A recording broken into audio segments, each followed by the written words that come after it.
Hello, Americans. Exciting news for 2024. Introducing our brand new bonus show platform. Accessing all the bonus content is now a breeze. You asked us, we listened. Visit TMOSstore.com, click on bonus, and voila! It's the seamless way to snag that fifth hour and show love for your favorite podcast. Thanks a bunch, and happy holidays. Have a happy new year with Boss Radio. Mike O'Mara, Radio Entertainment. It's the Mike O'Mara Show. And now, the best of O'Mara. Here's Rob. All right, I've been waiting 12 months to say it. Happy New Year! It's New Year's Day with the best of the Mike O'Mara Show. It's me, Baby New Year, Rob Spiewak, bringing you good wishes and glad tidings for a brand new year ahead of us. It is the best of the Mike O'Mara Show. As I've already mentioned, I've got a great one for you today. Keep in mind, we're back live in studio tomorrow, and so you'll want to catch that. But do stick around. Got good stuff today, a classic audio vault. Mike giving us an update on his CPAP machine. One of the greater Larry King segments we've ever done. Some classic surprises, and we start with an interview that is absolutely fascinating, and it was a thrill and an honor to speak to him. Ted Koppel, who perhaps you remember from Nightline and now does occasional work for the CBS Sunday Morning. If you have CBS, I no longer have CBS on my Direct TV, so I'm changing the name to Indirect TV, but that's for another time. Anyway, Ted Koppel was generous with his time and joined us via telephone to talk about the current state of news and also his pet project. And I think you will enjoy it. This is informative and, in a way, almost a PSA for something that you need to know about. So listen carefully to Mr. Koppel, Mr. O'Mara, and a little bit of Santana and Spiewak on the best of the Mike O'Mara Show. What a thrill it is for me on this show. I am so delighted to have this gentleman on the air. 25 Emmy Awards. Just think about that. Think about Nightline for... well, I believe that show ran for 1,000 years. Nightline ran on ABC, and he's with us right now. I'm talking about Ted Koppel. Ted, welcome to the Mike O'Mara Show. I was just saying, you realize you are nothing without Rob Spiewak. That's right. I say that. I say that every day, Ted. Ted, I would have had you on this show under any circumstances, but when I heard about the work you're doing to raise awareness of COPD, which for those of you that might not know is chronic obstructive pulmonary disease, this became personal for me because I lost my father 1993 at the age of 77. Back then, we didn't know anything about it. I mean, there was nothing about it.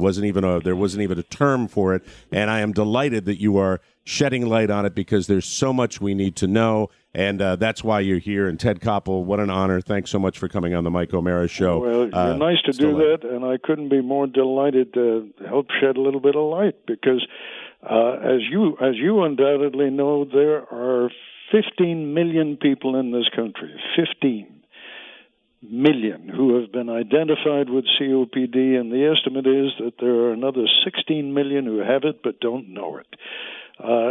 Think about that. 31 million people. So, your experience with your dad is almost certainly the experience that almost everybody in this country has in terms of knowing someone in their immediate circle who's had COPD.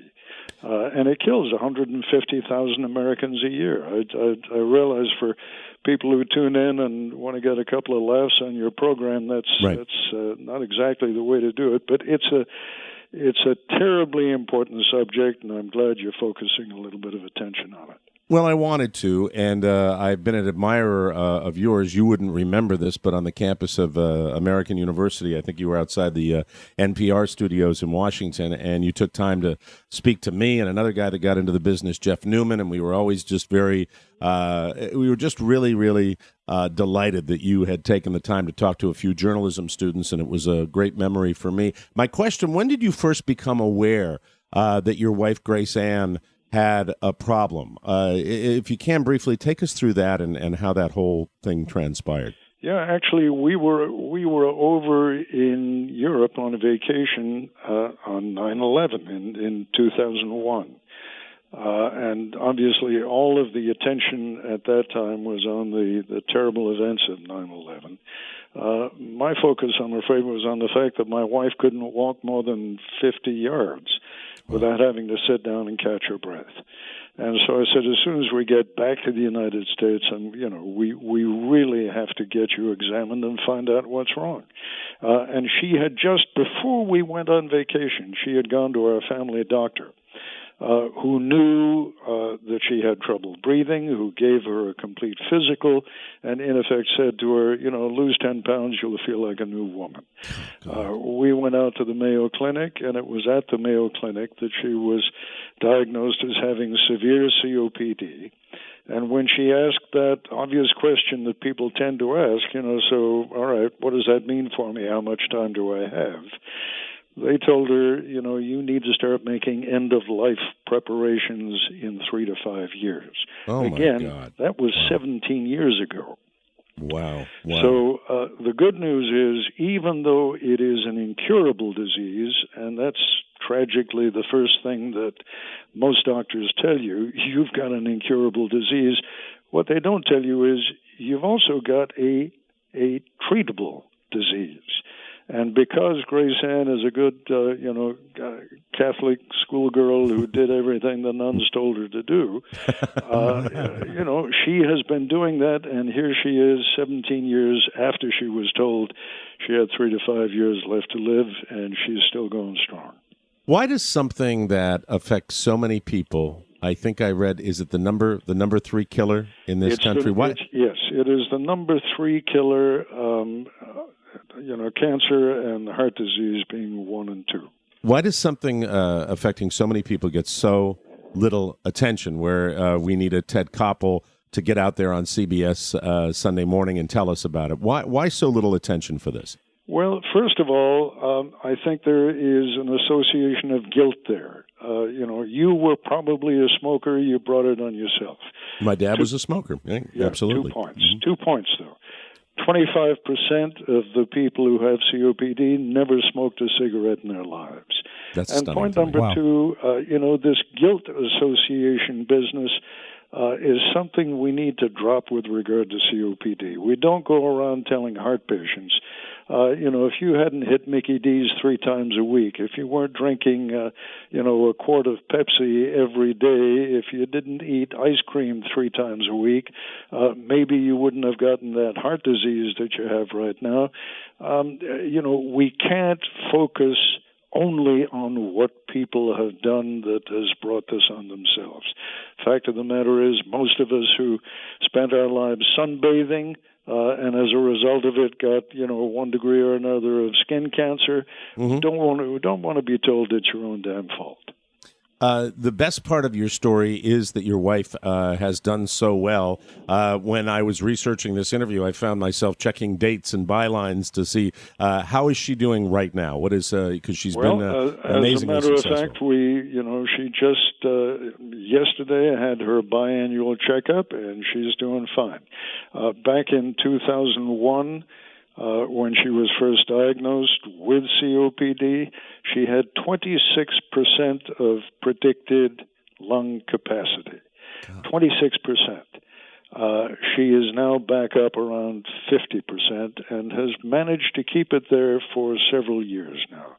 That's a hell of a lot better. She can, except for flying on a plane, she doesn't need oxygen anymore. There was a period for almost 3 years when she was on oxygen full time, 24 hours a day.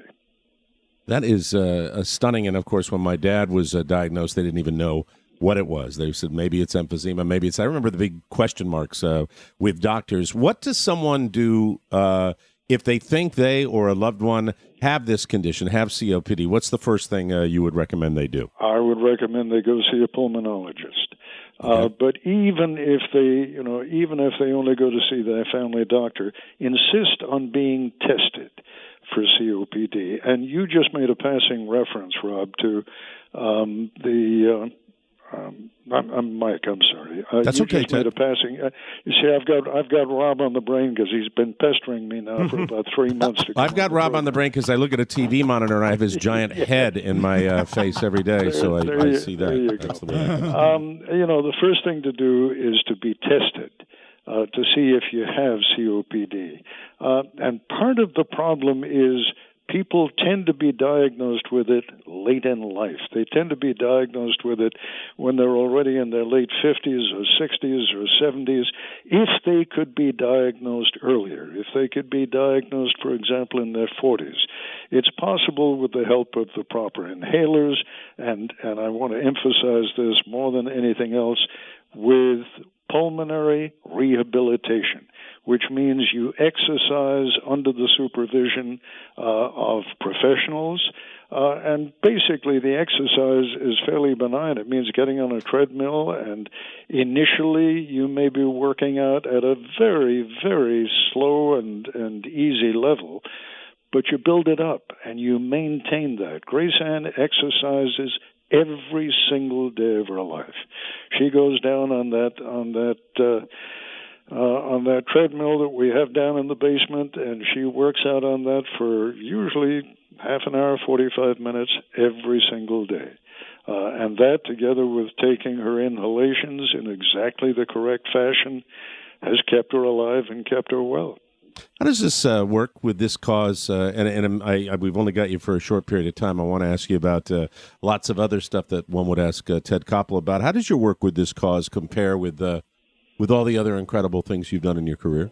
Well, it clearly means a lot more to a great many more vulnerable people. I must say there may have been millions of people who watch Nightline, but I doubt that any one of those programs meant as much to people. My wife and I have the Family Foundation. We have opened up 11 pulmonary rehabilitation centers, most of them in West Virginia. We're just opening one in Kentucky. We have one in North Carolina, one in Louisiana, and one in Southern Maryland. And the people who go to those pulmonary rehab centers report such enormously positive results. I can't stress that enough, and there simply aren't enough of these pulmonary rehab centers around the country. And not only are there not enough, but the reimbursement rate that some of these hospitals get for giving someone pulmonary rehab is roughly half what they get for cardiac rehabilitation, which is essentially the same thing. Right. There shouldn't be any cost difference whatsoever. It's just I'm thinking as we're doing this interview, I really hope in our listening audience that some people are impacted by this immediately. I think that's going to happen, and I think that's a thrill. And you're doing great stuff, and really continue to do it. On to the state, Ted, of journalism in this country. The news media from one disaster to another. Right? The news media, you know this, have been under fire for a while with the fake news accusations. How do you feel that the journalists on all the platforms are doing now? Well, I think we know how you feel about Sean Hannity, but how do you feel that we are doing in the world of journalism right now? Because they have been under fire. What do you think the state of journalism is currently? Well, when you say all the platforms, Mike, you're in effect underscoring what one of the biggest problems is. There are so many thousands, tens of thousands, hundreds of thousands of platforms, because anybody with access to the internet, anybody with access to a laptop computer is capable of starting his or her own news operation. It can be the most amateurish, or maybe not even amateurish. Literally, when we talk about fake news, there are millions of examples of real fake news out there. Right. Is the New York Times the biggest example? Hell no. NBC, ABC, CBS, CNN, MSNBC, Fox? No, they are not the biggest examples of fake news. What we have is, and it sounds like a good thing, but it's not. What we have is a total democratization of news. And what that means is that anybody, with or without any professional training whatsoever, without any professional sense of ethics whatsoever, can get the word out there. And part of that has resulted in a great deal of confusion about what's real and what's not. These are interesting times that we're living in right now. Have you ever seen anything like this, like what we are experiencing now? Are there any parallels in, with your long career? Well, I mean, there are certainly parallels, from a political sense. I mean, the McCarthy era was similar in the sense that a great deal of lies were propagated by some unscrupulous people out there, led by Senator Joe McCarthy, and a lot of lives were ruined, a lot of careers were destroyed. But the fact of the matter is, back then, the capacity to spread fake news was, the tiniest fraction of what it is today. And you had access. I think that was probably someone doing a show like yours, Nightline, when there weren't 10,000 people out there trying to grab the same people. You had tremendous access. I would imagine that when Nightline called, it was a pretty powerful deal for the subjects that you had on that show. Well, it was, because you have to remember back in 1980 when Nightline began, CNN had just gone on the air. MSNBC didn't exist. Satellite television was in its infancy. The Internet did not exist in the sense that it was accessible to the public at large. So all the many outlets that exist today were still in the process of being born. So back then it was ABC, CBS, and NBC. And Nightline at 11:30 at night was the only television program on the air that covered the news at 11:30 at night. So, if you somehow missed the news on ABC, NBC, or CBS at 6:30 or 7, there was no place else to go late in the evening to figure out what was going on. So you're right. When Nightline called, the most important people in the country said, absolutely, what time do you need me to be there? I know people that do what you do don't like to single out individuals, but I know when I'm sitting there watching the news or I'm watching someone on the tube and I say, now that's it. Now that's the right question. That's what I'm sure you're Ted Koppel. You're a human being. You have moments like that. Are there any journalists working today that stand out in your mind that are doing particularly good work? I'm not going to do it in terms of journalists, but it's funny because this morning I was listening, as I do most mornings, to NPR. And they were doing a couple of terrific pieces that were, 4, 5, 6 minutes long. And I turned to my wife and said, that's what needs to be done on television and isn't being done. Yeah. So, yes, let's give a tip of the hat to NPR and PBS. They're still doing a terrific job. And yes, there are people on the networks who are still doing a good job, but everybody is in such a tremendous battle to make money these days. It may sound naive to say that because there actually was a time, back in the 60s and even into the 70s, when the notion of a news division making money was just sort of strange. We didn't think about that. And the networks didn't think about that. There was sort of a deal out there. You go ahead, you can make your hundreds of millions of dollars with I Love Lucy and 77 Sunset Strip and Dragnet or whatever other program you want to put out there, but we also expect that you have a full-fledged news division doing what a news division should do, giving the American public the information it needs to have for a functioning democracy. There's a viral video that circulated around with Ted Koppel and Sean Hannity about a year ago when you were on that program. I think you were on. Were you on his or was he on? No, of course you were in his world. No. Actually, I was doing a piece for this. You did a piece Sunday on it. That's right. Show. We were doing it on his set, but it was my on his set. I was interviewing him. When you go into an interview like that, you kind of know what's going to happen. Do you steel yourself for battle when you go into that world? Because what came out of it was it was a viral video where you're saying it bad for America and that type of moment. What was it like dealing with him as an individual? Because you don't get a lot of profiles on a guy like Sean Hannity, and I'm curious what that experience was like for you. Actually, I've known Sean for many years, and we've always had a pleasant relationship. And ironically, it wasn't particularly skillful interviewing on my part, and I didn't go in there with an agenda to get him to say something like that. Right. He raised the question. He put it to me and said, "You think I'm bad for America, don't you?" And I said, "Yes." and then it was incumbent on me to explain why. We have to give some credit to the American people that they're somewhat intelligent and that they know the difference between an opinion show and a news show. Yeah. You're cynical. Look at it. Yeah. I am cynical because, You think we're bad for America? You think I'm bad for America? Yeah.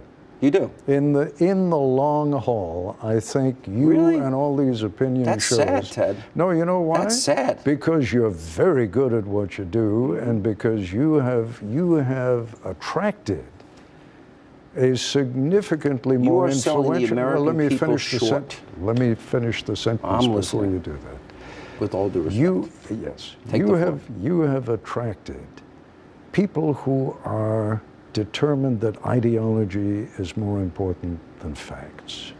Oh, I want you back on television every night. If Ted Koppel was teaching my journalism class, he probably would tell me not to ask this next question, but I have to do it because I've got you. And when I get somebody, I have to ask the typical question. Mike, hold it. Yes.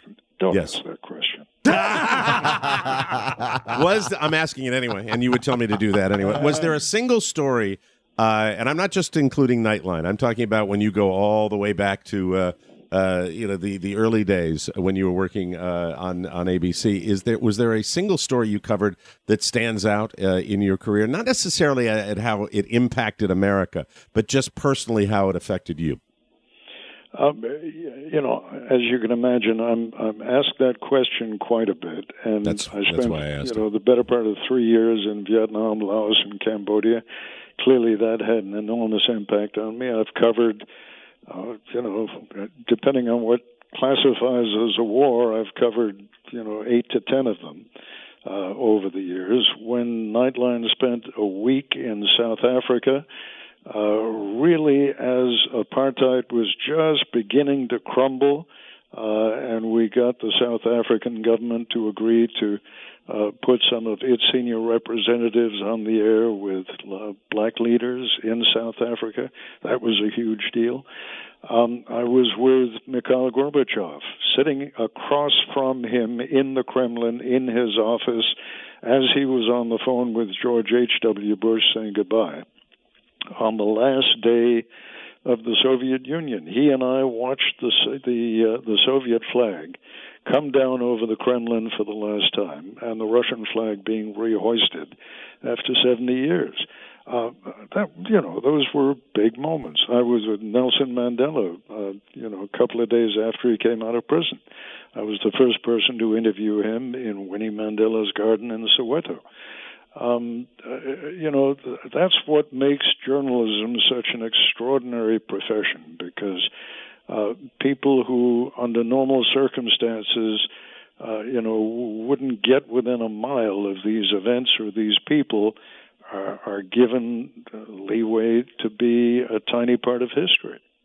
No, measured, fair, a calming voice. Those are my memories of you on the air, Ted. And by the way, you still riding a motorcycle? Are you still a biker? No, I gave that up about 2 years ago when I started getting nervous. The minute you get nervous and the minute you feel your reflexes are not what they once were, it's time to put the bike away. Well, you are so kind to have taken the time with us. I want to make sure that we get the information out on COPD. It's the COPDfoundation.org. You can find out more about that. And Ted, fill in the blanks if I'm missing anything or anything that people need to know about COPD before we let you go. No. You're doing fine. The important thing is you got to understand right now it's the number 3 killer among major chronic diseases. Number 3 killer. Where does it rank in terms of funding?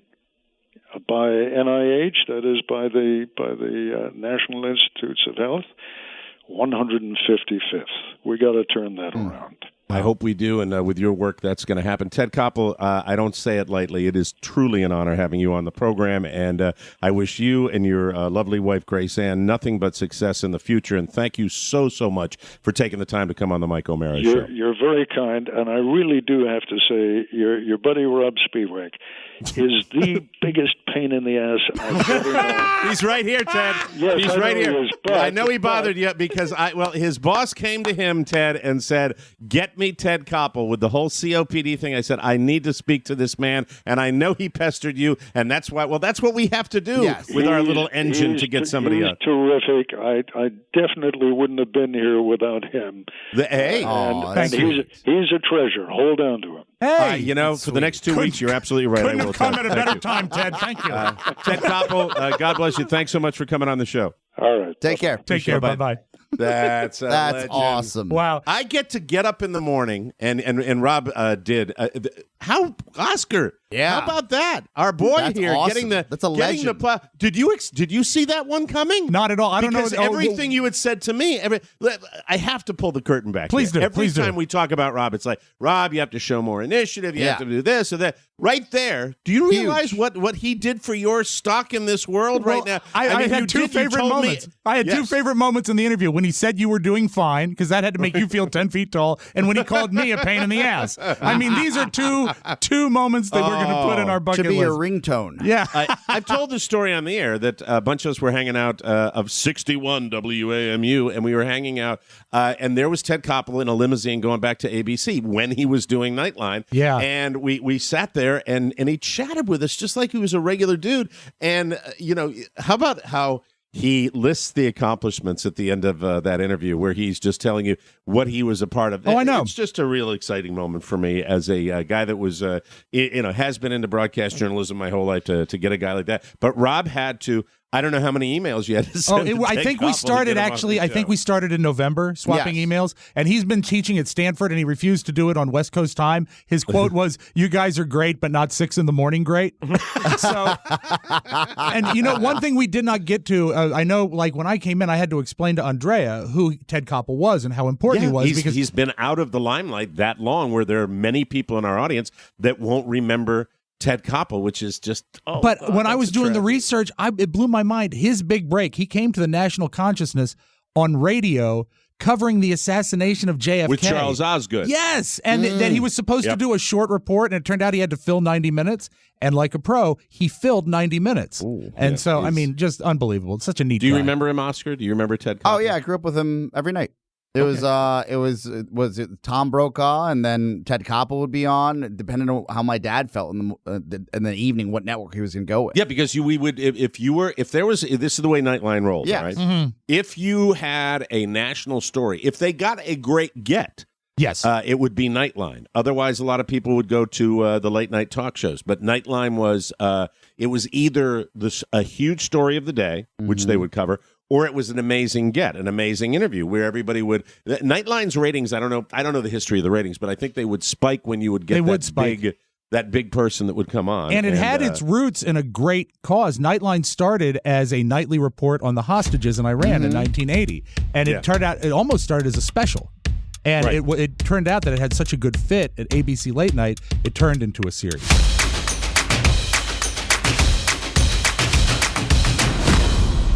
May we say have a wonderful day, every day of the bright new year. It's Botmas, and I don't know if you knew this, it was in all the papers, but Larry King has passed away. Now, we did a lovely tribute to Larry when he passed, but that doesn't mean we didn't poke fun at Larry and sort of celebrate him in a different way when he was alive. And this might have been the last hurrah of one of Larry's projects. It was Breakfast with Larry. And I don't know if it was ill-conceived or ill-presented, but we sure Had a good time talking about Breakfast with Larry. And remember, it's a bargain. You can get started for only $1. That's 4 quarters, right?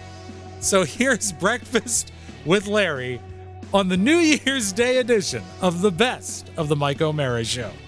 Sometime last week, Larry King announced he was going to have a major announcement on Black Friday. Oh, I remember, and he sounded horrible. Well, he sounds even worse, and I actually signed up for his big announcement. I clicked like on Larry King's Facebook page. There you go. So I got this message in my mailbox on Black Friday. Larry King, that's the way he sounds now. We really have to dissect the tape, but I want to read the written message first, okay? Okay, very good. Here's my big news. I'm not even going to try to approximate his voice because I'm not much of a mimic.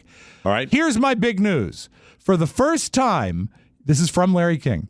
For the first time, you'll be able to interview me and ask me any questions so that I can help you level up your career and life. We call it Breakfast with Larry. Oh, no. This will take the most important meal of the day to a whole new level. It's only offered until Monday, so don't wait. How much is he charging for it? Here's a follow-up email because apparently no one was. I love that you did no this. one was responding. I love that you did this. This is from Larry King the next day. Last chance to get into Breakfast with Larry for $1, where we turn the tables and you can ask me any question. That's quite a deal. Get in before the promotion ends. So I was interested for $1. I'm thinking, how can Larry make money $1 at a time? Well, it turns out that's just the introductory cost.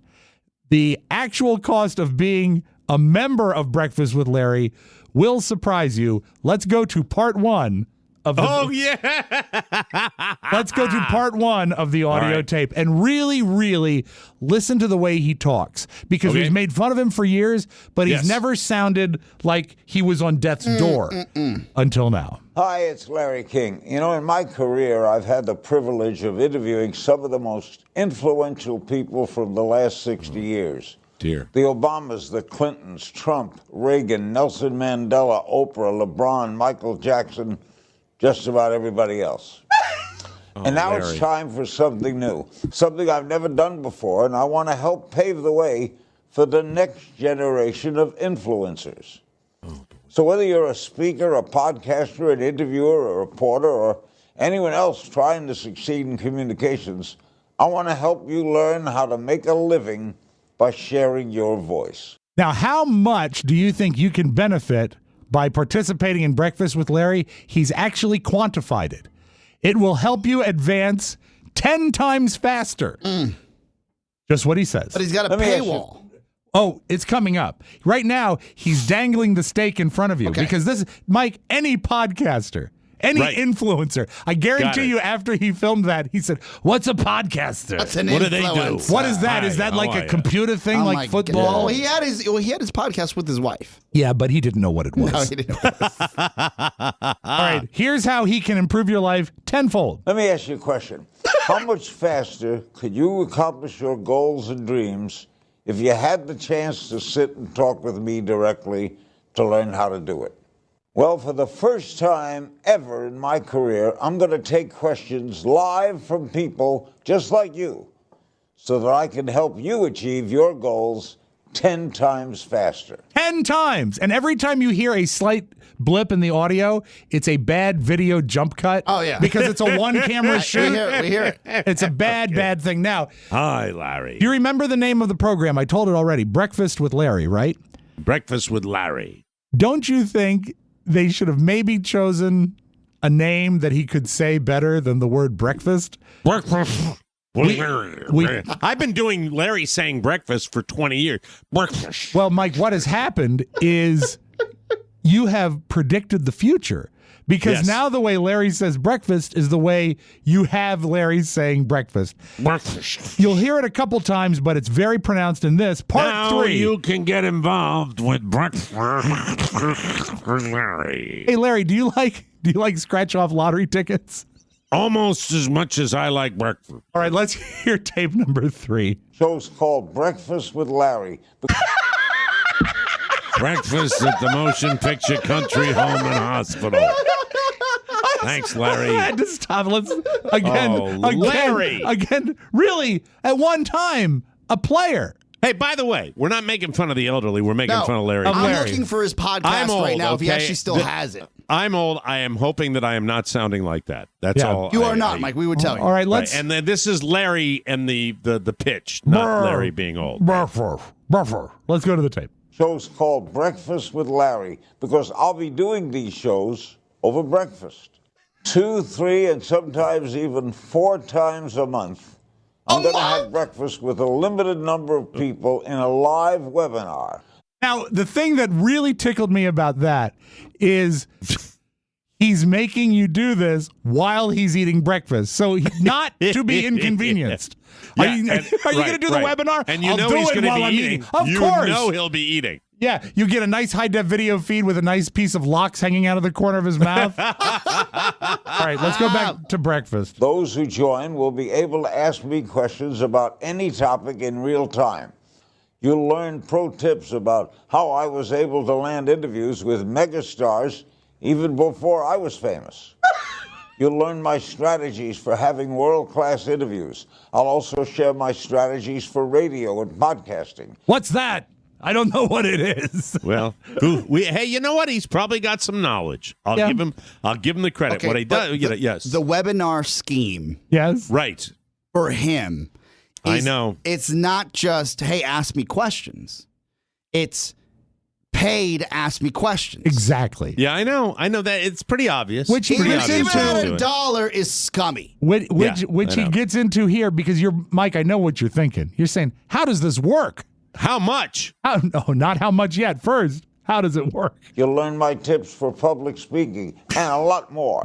You'll even learn from many of my successful friends. It's an exclusive group. Trust me. Vague. It's a very vague promise. Exclusive. Because, granted, me. he could be talking about like someone very famous. Like, he has that Chris Rock would do his show. People Yes. that are, but it could also be like Tommy Lasorda. Tommy Lasorda. Is he dead? I don't know. No, he's alive, I think. Thank God. Thank God. This could have been a gold mine even 10 years ago. 5 even, I bet. But at the rate of his speech and the clarity of his production, yes, it screams desperation. And you wonder because Larry has been at the top of his game for a million years, right? Even when he got off the CNN show, he still did stuff that was the fish well-known. oil commercials, the RT show he did. And he still takes time to call. He calls Oscar's mom. This is making me unhappy. This is It's a making little me very sad. unhappy. It is. Well, It's sadder you know what than it the is? scratch-offs. It's not that sad. What it is, Scratch Mike, off's funny. This is our desperation is for your amusement. This is a cautionary tale, is what this is. All right, let's But listen. you must be wondering how it works. Now, you're probably wondering how all this is going to work. Well, So am I. 2 to 4 times a month, I'll send you a notification letting you know about a live webinar. In each webinar, we'll focus on a topic that will help you succeed in the communication business. Now, you want to know how much it costs.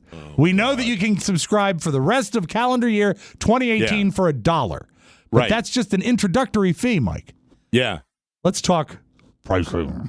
It'll just be me and a friend or two at first, and then we'll open up the floor for you to ask questions. After each show, we'll post a recording on our members' portal so you can go and review what we talked about, even if you missed the live event. Now, people keep telling me I'm crazy for doing this. I wonder if this counts as a live event. If he's I'm not telling alive. you, you're crazy and for what doing this. people are telling him this. I know. Because if there was Not people, Sean. if it's people he respected and listened to, he wouldn't I know. be doing this. Sean has got him standing up using the kind of thing they use on a mannequin at a department store. I'm ready. Like a I'm circle. ready. We get All it, right. Bertie. All right, here we go. All right, here we go. But for a limited time, I'm offering Breakfast with Larry for a $1 trial period. Right. The normal price is $97 a month, but if you buy now, you can get the rest of the year for only $1. I'll lock you in a discount of 50% off our regular price forever. So you buy 1 month for $1, then it only costs you $47.50 a month. Okay, but think about God. this greedy motherfucker. Listen to this. $48.50, I guess. Listen to this. It's essentially December, the month, right? Yeah, For the month, you get $1. Yeah, You get a then $1. It clicks over to $47 a month. Which, by the way, is less than his math is wrong. That's not 50%. It's Again, less but than that's that. what he's saying Right. here on the text. I don't have a calculator. It's $47 a month after the fact. So you take 10 months, 12 months, so you're doing it $470 for 10 months, and then you take 2 more months, you're almost at $600, right? Roughly. Yeah, roughly. A little less than $600 a year. That's a lot of money. a year. For a guy that says, maybe I'll do 2 or 3, 4 Yeah, breakfasts. and by the way, when he says that, he's doing 2 a month. Oh, yeah. And maybe 2, and then 1 is done on the 31st, so it goes over.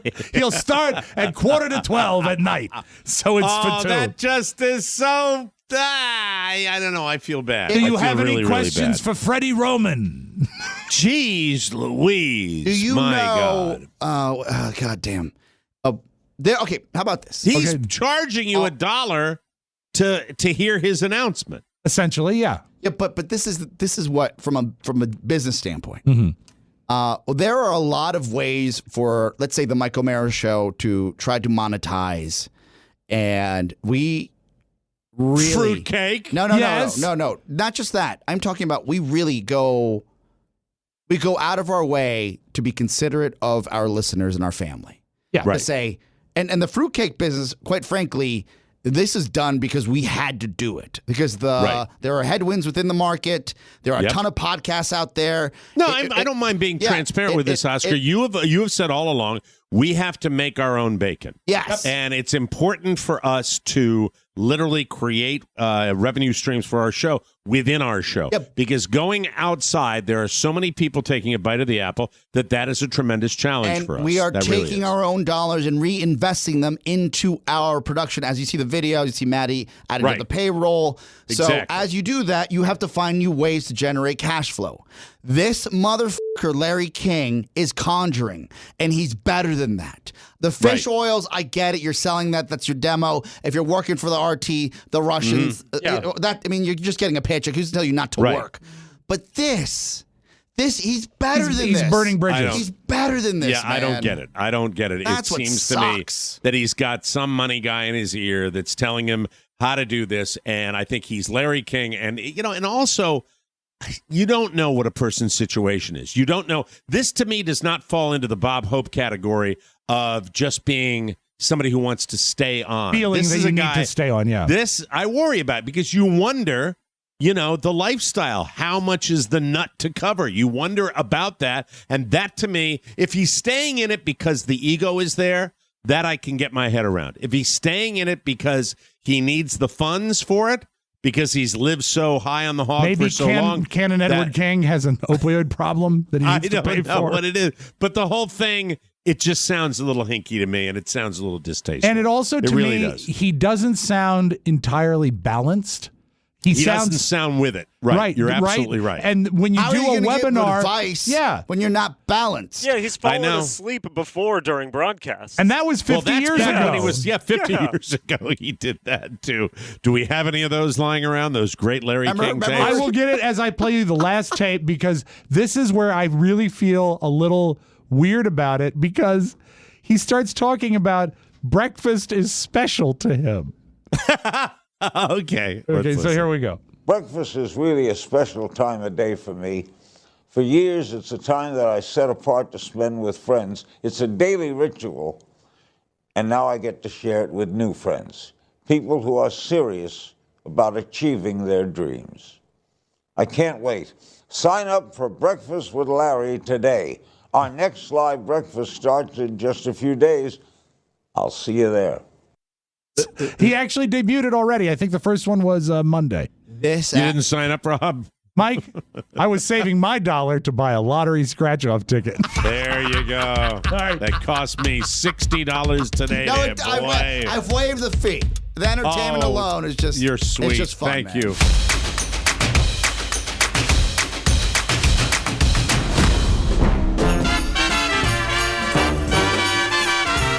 We wish you a Merry Christmas and a Happy New Year.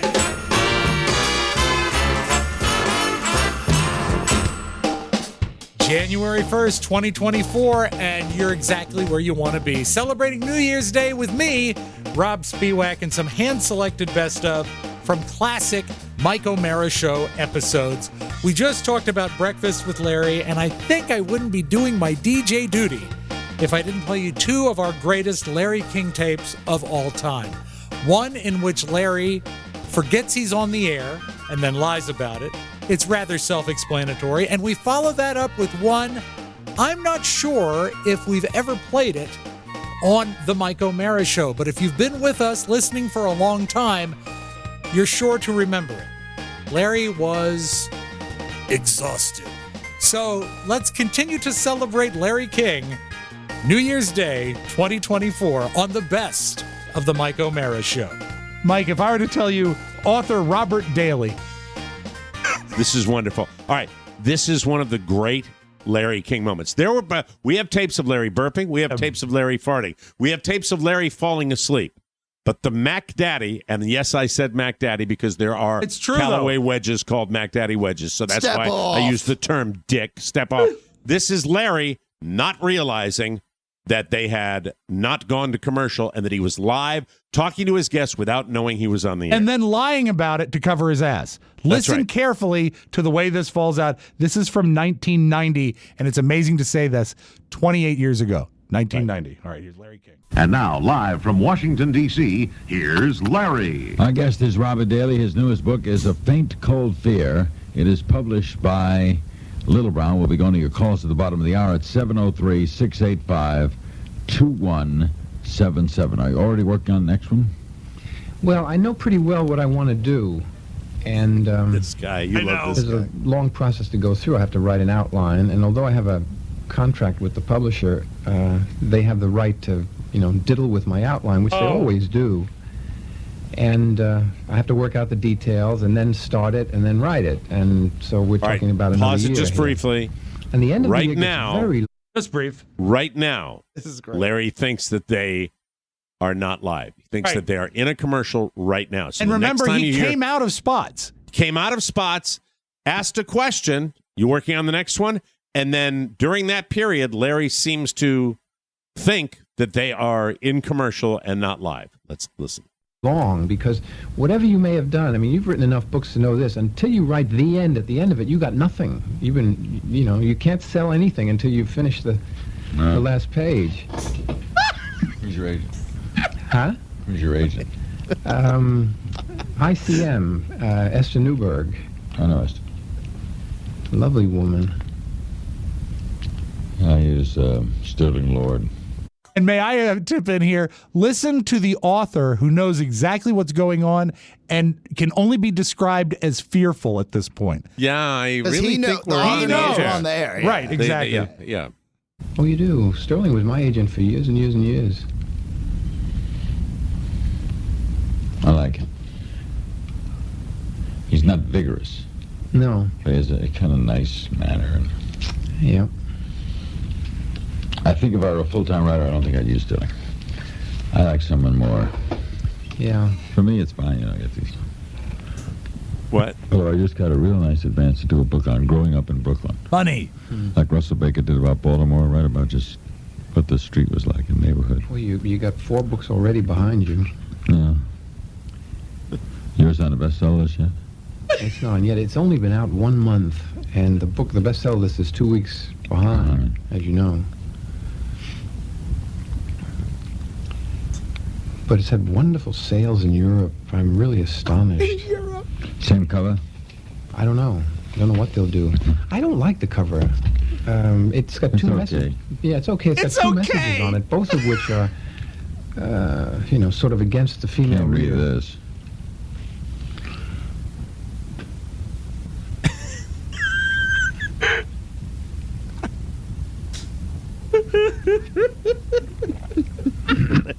Doesn't realize he's on the air.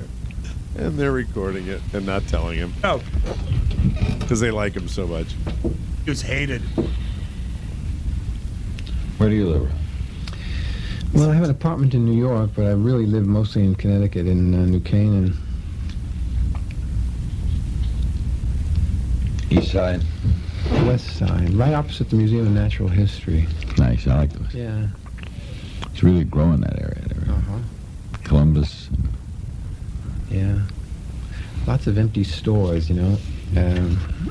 And these landlords who jack up the rents and force people out that have been there for years. Now, in our times, in the recession, they're stuck with it. Good. Yeah, right.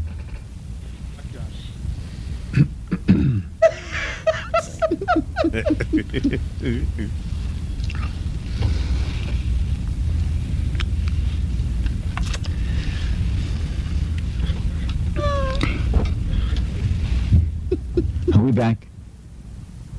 Now he knows. We've never gone anywhere. We're still now. I thought we were on a break. Okay, so we've been sitting here all the time, talking and not talking.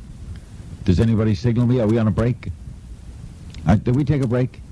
No, we're back. Well, you never signal me back from a break. Liar. Are we on? Okay, thanks. Did anyone ever say, "Here's Larry"? Yes. Did you hear it, Robert? No, I did not. Robert didn't hear it, and I didn't hear it. I'm just talking to the crew. I realized we're Robert's on. being I looked polite. Up, I saw the light. Neither of us ever heard a signal come back, so we have been sitting here. Welcome to the Larry King Show. Our guest is Robert Daly. We're going to pause for news headlines, a word from your local stations, and when we come back, we will take your phone calls. And this is semi-hysterical. Yeah, we are on. Thank you. Okay, all I'm telling you is, Mr. Daly and I were sitting here. Last I remember was breaking for commercial. Sure, and Larry. we never came back. Right. We Way to never own came it. back. So if we came back, we thank you. And if you heard us talking, I don't know what we were talking about, Robert. We're talking about agents and things like that. Agents. If you heard whatever you heard, we didn't curse. We didn't curse. I'm a student of print journalism, and I just wanted to know what advice do you have for young people coming up into the field? Like a lot of professors are telling us how hard it is to get into the field at first. I'd just like to know, since you're in the field, do you have any advice on that? For instance, experience, is that important? Sure. Is that probably the most important element? Well, it's way up there. It's way up there. Anything else? Anything you did? Pressure under fire. Mm-hmm. Done this before. I don't want it to be his first surgery. Okay. Applied himself well. Mm-hmm. These are things I'd have confidence in a young MD. Okay. I'm talking about journalism field. I'm lost. What do you mean? The journalism, like, I'm a student of journalism at a college, and I was just wondering the most important aspects of getting into journalism, not the medical field. I think you're exhausted from 30 nights. I am exhausted from 30 nights. No person, even those of us who are superhuman, those of us with Herculean appetites for the diverse and the bizarre, even those of us who have shown an aptitude to fight the good fight and stay the good long battle, even those of us can get tired. And your boy is tired after 30 consecutive nights. I have a half hour to go, and I'm going to do that half hour because I'm a pro. That's what pros do. I'm a professional. Look it up in the book. Okay. That's what we do. We're pros. We're never rude. We don't cop out. We don't tell you that we're ill or that we're looking for the farmhouse in the middle of the desert or that we're parched. We don't tell you that maybe the check didn't come through this month, and where the hell does it go anyway if you're a guy who's left 16 forwarding addresses. Okay. So what do you do? What is the answer? Yeah, you're a little perturbed now. Kind of worried about the club. The club? Don't worry about the club. Worry about maybe Jackie might worry. Nah, don't worry. Okay? Just cool it. Life is a breeze. Of course, some breezes, as you know, are 110 miles an hour and get promoted up the hurricanes. I just thought I'd pass that along. Speaking of pass it along, we're going to pass along now to the newsroom, the Mutual Newsroom, high atop the overlooking beautiful downtown studios of Washington, Virginia, Washington, D.C. The Mutual Newsroom will get us up to date on the news headlines, and we'll come back with a little more Open Phone America. We'll have our salute to my man, Duke Ziebert, by taking him to one of his favorite places, one of mine, too, the town of Cooperstown, New York. This is the Larry King Show in Washington, and we'll be right back.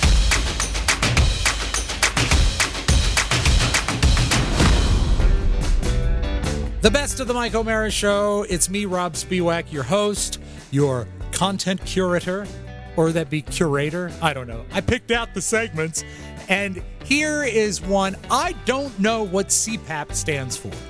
I know that I've used a CPAP machine. Mike is still using a CPAP machine, and it's the mask that you put on your face when you go to bed, and it forces air into your body so you don't snore and you don't die. This is Mike doing a CPAP update as we age before your very eyes for this New Year's Day edition of the Best of the Mike O'Mara Show. Remember, tomorrow is Tuesday, January 2nd, and we will be back live in studio then, so make sure you join us. And for now, enjoy CPAP. It'll make you see happy. Pappy? Is that anything? No? Okay, delete it and move on with the best of the Mike O'Mara Show. I want to thank the boys for covering for me yesterday. I was revisiting my just another one of my maladies, and I know they get boring talking about them, but my sleep disorder and my sleep apnea. And I was at the sleep center. I didn't even tell the boys this. I was at the sleep center and wrapped it all up around about 12:30 yesterday when I went into the I Don't Care oxygen supply store to get some of my CPAP stuff. Oh no! And, yes, welcome to the Fort Myers Oxygen Store, where their favorite word is out of pocket. Is that? Yes. I think I saw it when I was down there, Mike. Isn't that in the Fort Ambivalent Strip Mall? Yeah, it's just, and then it's great when you get your supplies home, and because she's so busy telling you no and saying we can't, and you have to, and spend more money, and do this, it's really great when you get home and you open up your new supplies and they don't fit. Oh, boy. No. I'm going back in today. Wrong cartridge. And I am going back into it today. What didn't fit?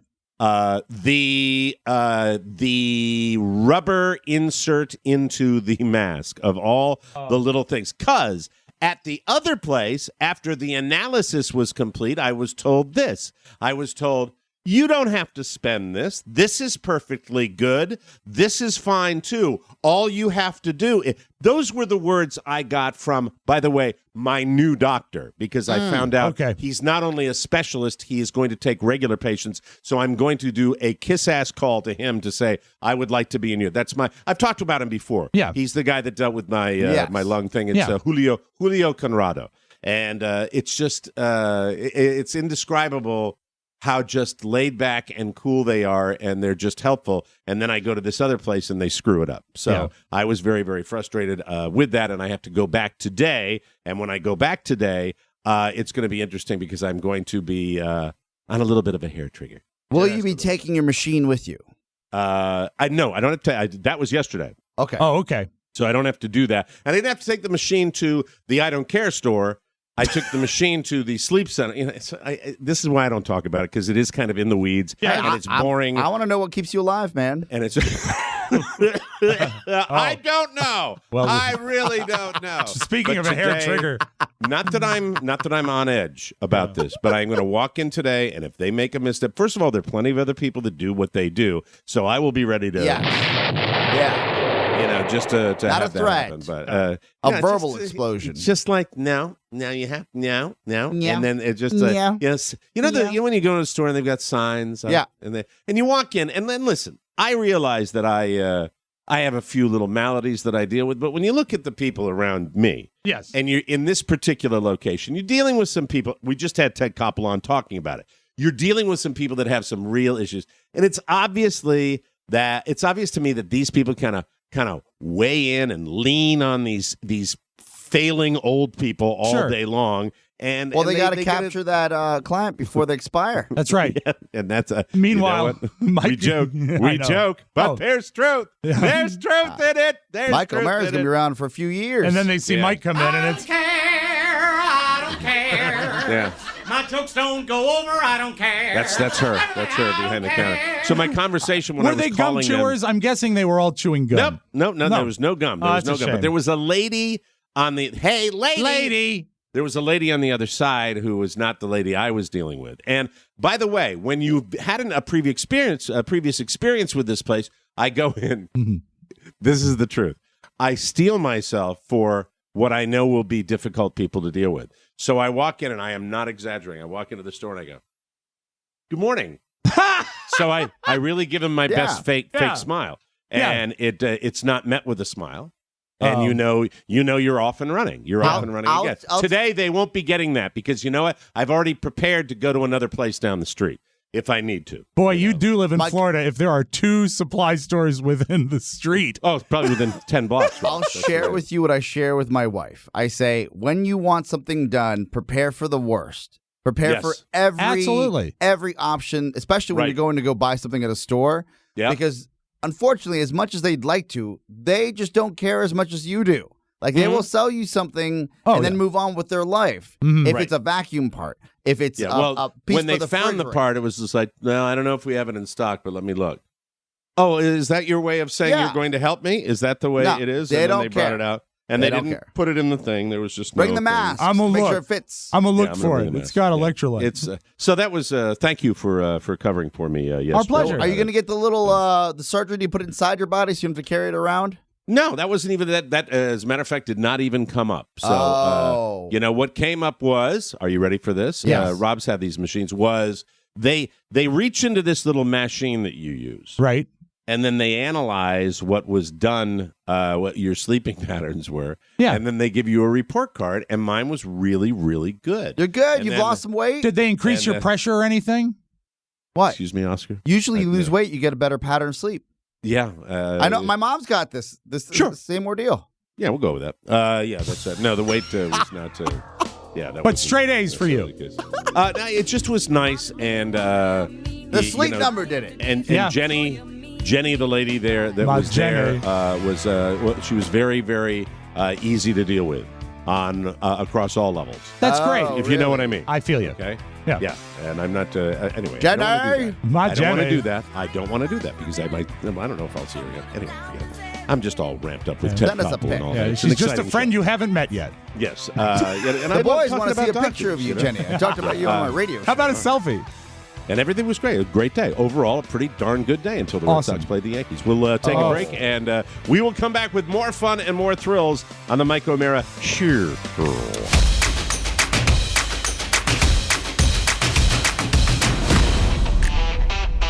Okay, I get to say it one more time. Happy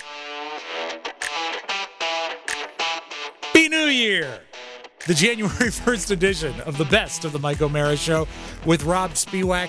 This will be our final segment today, but we are back live in studio tomorrow as I have been beating that fact into your head. We close this Best of as we close almost every show with an audio vault. And this one features Cardi B, Keanu R., and I'll just say his name, Bill Nye. He's a science guy, don't you know? Think you will enjoy this. And again, thank you for joining us for the Best of through this holiday season. And we do appreciate everything you do. You are the best fans in the world. And we will be back tomorrow live in studio to have a few laughs, okay? So we will see you then. And until then, enjoy the best of the Mike O'Meara Show. Happy New Year, everybody. Take it away, Robbie. Oscar, this is unprecedented. But based on reaction on the show, in Podcast Village, on the streets of this city, and in my own home, today's audio vault starts with a rerun of Cardi B endorsing Uggs. All right. None of you bitches got these exclusive Swisher Sweets Uggs. What's poppin'?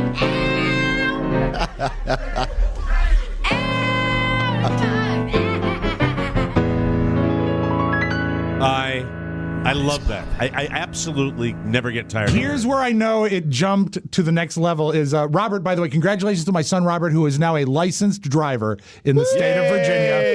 Yay, Robert. And to celebrate, he drove me and Julia to my mom's house for pizza and a visit last night.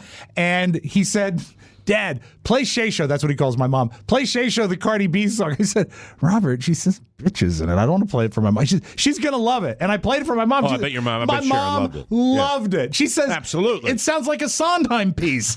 Can I just say another thing about your son? I can still not get over that he, from the last time I saw him in person, he sprouted past you, and he is now officially taller than you. And he is just a good-looking kid and polite, and we have very high hopes. And I know I always tease him. I say he's strong, but he's really rallied in school lately, and I'm very proud of him. Good for him. Good boy. boy. He looks good, and I liked his friend, too. Aiden. What's his friend's name? Aiden O'Malley. Aiden O'Malley. Really, both nice kids. I'm glad they had a good time at Give him JPN. that But I talk. turned around.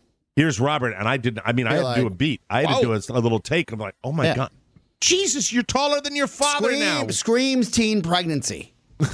Hey, He's thank a you. good-looking young man. I'm not going to change the subject. None of you bitches, none of you bitches Yes. got these exclusive Swisher Sweet Uggs. Thank you. Okay. It's been said, and there's been examples of it, of talent, it comes through the genes. And, people are, people that have talented children are talented people themselves. Jennifer Lopez was backstage, waiting to go on stage, and talked her child, Emmy is 11, into singing a little bit of Alicia Keys just with a piano accompaniment. This is an 11-year-old, not rehearsed, just messing around backstage.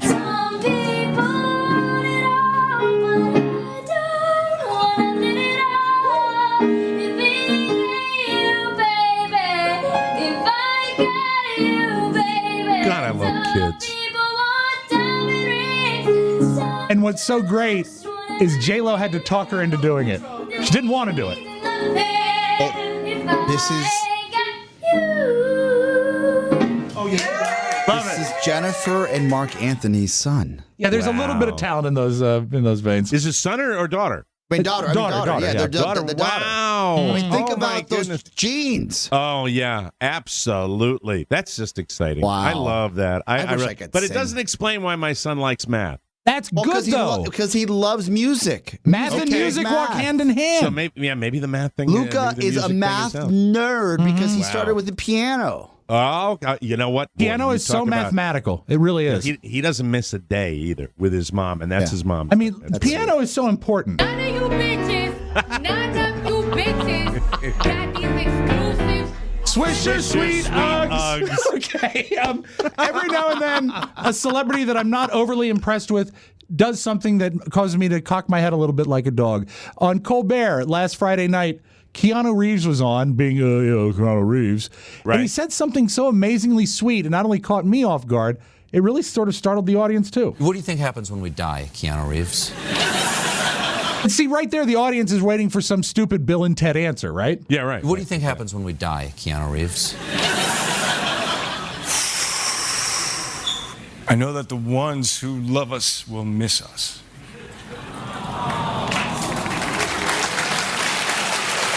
I just say good for him. Well, that is kind of a Bill and Ted answer. But it was so sweetly delivered, and I think it was genuine, and it's also not. Look, I've always said my hope, not necessarily my belief, but my hope would be that on some level of consciousness, there would be a reconnection with people that have gone before me that I've loved. I love that. That would be, to me, a truly, or an ability to just say, that some sort of consciousness is there. But that's the thing, is that he takes it the other direction. He's not thinking of it as himself. He's thinking of it as the people he's around gone him. and people loved, and that keeps you alive, which is the way it is. And I think it was, That's but I think it's nice that the audience was all ready to make fun of him, and they actually got a genuine, aw.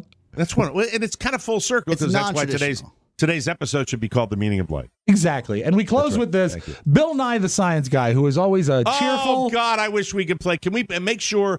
I know you're going to play this edited, but when you play it on the bonus, we will play it on the bonus, maybe multiple times, because I didn't post it today because I just didn't. Everybody's posting it for me, so I don't need to post it. I have not heard this. Okay, so he is This known as is a great. science teacher that can dumb down science for children, keep it polite, keep it nice. Very vanilla, Very very vanilla. white bread. Absolutely. So on the John Oliver Show, he comes on to discuss climate change. Here's Bill Nye, the Science Guy. By the end of this century, if emissions keep rising, the average temperature on Earth could go up another 4 to 8 degrees. What I'm saying is the planet's on fire. There are a He lot of lights a things we globe. could do to put it out. Are any of them free?